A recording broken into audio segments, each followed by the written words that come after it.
Tunakusalimu amani ya Mwenyezi Mungu iwe pamoja nawe mpendwa mtazamaji na msikilizaji wa Sauti Yangu TV popote pale ambako unakoendelea kupatikana kwa wakati kama huu. Leo ni tariki 27 Juni 2025. Tunakutangazia matangazo haya kutoka moja kwa moja mashariki mwa Jamhuri ya Kidemokrasia ya Kongo, hasa ndani ya mji wa Baraka. Msikilizaji, tunaendelea kusamini kwa uwepo wako kwenye chaneli yetu ili kuendelea kufahamu yale ambayo yanayoendelea kujiri kila saa na dakika. Tunakuomba mpendwa mtazamaji na msikilizaji, kama bado kusubscribe kwenye chaneli yetu, basi tunakutaka ufanye hivyo ili usiwe unapitwa na yale ambayo yanaendelea kujiri kote duniani, hasa huko mashariki mwa Jamhuri ya Kidemokrasia ya Kongo ambako kunaendelea kundirima kwa mapambano kati ya M23 dhidi ya vikosi vya wazalendo vinavyoungana na jeshi la taifa FARDC. Msikilizaji na mtazamaji, leo tunakuletea hali ya wasiwasi iliyotanda kwa baadhi ya raia wa mji wa Uvira kutokana na milio ya risasi iliyopigwa kwa wingi kwenye usiku wa siku ya Alhamisi ya tarehe 26 Juni 2025. Ilikuwa muda wa saa 2 za usiku ndiko ambako milio ya risasi iliweza kusikika kwa wingi ndani ya mji wa Uvira, na ambayo ilichukua kwa masaa mengi raia wakiendelea kushuhudia na kusikia milio ya risasi ambayo ilikuwa ikipigwa ikiolela ndani ya mji huo. Habari tunazo ni kwamba milio hiyo ya risasi ilikuwa ni kumwaga kamanda wa kundi mojawapo la wazalendo Rukumeta Pierre, ambaye aliyefishwa siku zilizopita. Mazishi ya kamanda huyo yalifanyika siku ya Alhamisi ya tarehe 26 Juni 2025, na ambako viongozi wa tabaka mbalimbali wa kiserikali na wale wa kiraia wameshiriki pia kwenye mazishi hayo ya shujaa huyo wa vita. Kamanda huyo Rukumeta Pierre ni kamanda moja wapo wa vikosi vya wazalendo ambavyo vilikuwa vinafanya kazi ya kutetelea raia wa nchi ya Jamhuri ya Kidemokrasia ya Kongo, hasa wale wa tarafa la Uvira na tarafa la Fizi, kwa kuendelea kutetelea udongo wa mababu ambao unaendelea kuvamiwa na vikundi vya wahasi. Kamanda Rukumeta Pierre ni mambo mengi ambayo aliweza kuyafanya katika kazi zake za kuendelea kutetea udongo wa mababu wa nchi ya Jamhuri ya Kidemokrasia ya Kongo. Namna gani mazishi yake kamanda Rukumeta Pierre yalivyofanyika? Chako changu Bon Ane ni mmoja kati ya malida wa ndani ya mji wa Uvira, anaonesha hapa namna mazishi ya kamanda huyo yalivyofanyika.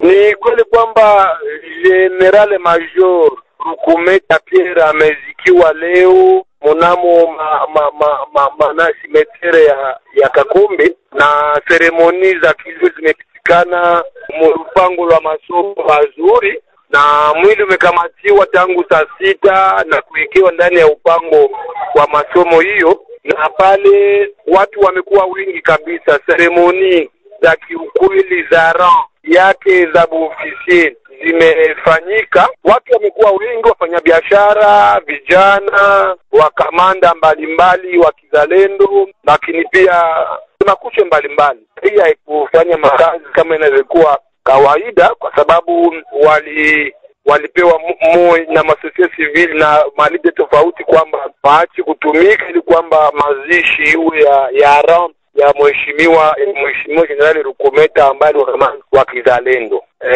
Masosiete civile zimekuwa, vijana walikuwa, wa autorite, president wa Assemblée provinciale amekuwa, mwami wa Bavira amekuwa, vice gouverneur Jakano alikuwa, bwana Kapena Kifara amekuwa pale, FRDC imekuwa, bureau D tumemuona TD mwenyewe pale, kwa na heshima furaha yake ya kazi ameifanya. Aliyesema kwa niaba ya wazalendo alikuwa Patriarche Amuri William ya Kutumba, ndio mwenyewe amesema neno pale kwa niaba ya wazalendo, na akatoa ngombe 5 kwa jamaa kwa niaba ya wazalendo. Wamesema hali ambayo amekufa ndani kwa kupigana vita kule na Geregere kwenye vita kupigana na maadui wa M23. Hiyo ndio hali mtangazaji ambayo tumeshinda ndani leo katika vile ya Uvira. Haiza kwa kutaka kufahamu ni nini ambayo raia wataendelea kukumbuka kwake Kamanda Rukumeta Pierre kutokana na kazi yake ambayo aliyoitekeleza ndani ya tarafa la Uvira na eneo la tarafa la Fizi. Chako changu Bon Ane amerejea hapa mara tena na kuonesha nini ambayo miongoni mwa yale aliyotekeleza Kamanda Rukumeta Pierre aliyoyafanya. Kiukweli ni kwamba raia imeretenire mambo karibuni 10 kwa bwana marehemu Rukumeta Pierre. Sasa ni mtu mwenye amejitolea kwa ajili ya kulinda baba zake na mama zake. Amejitolea na kuishi porini. Ya pili ni mtu ambaye hakukuwa na matatizo kabisa na raia, sababu raia imempenda na kumshuhudia vizuri. Ya tatu ni kwamba ni mwenye ameacha jamaa lake nikiishi ndani ya vile ya Uvira, yeye akaenda kuishi ndani ya pori kwa kuchunga baba na mama. Ya nne ni kwamba ni mtu mwenye amefia kwenye pambano la vita. Amefia kwa pambano la vita, ni sinya patriotism moja iko elevate.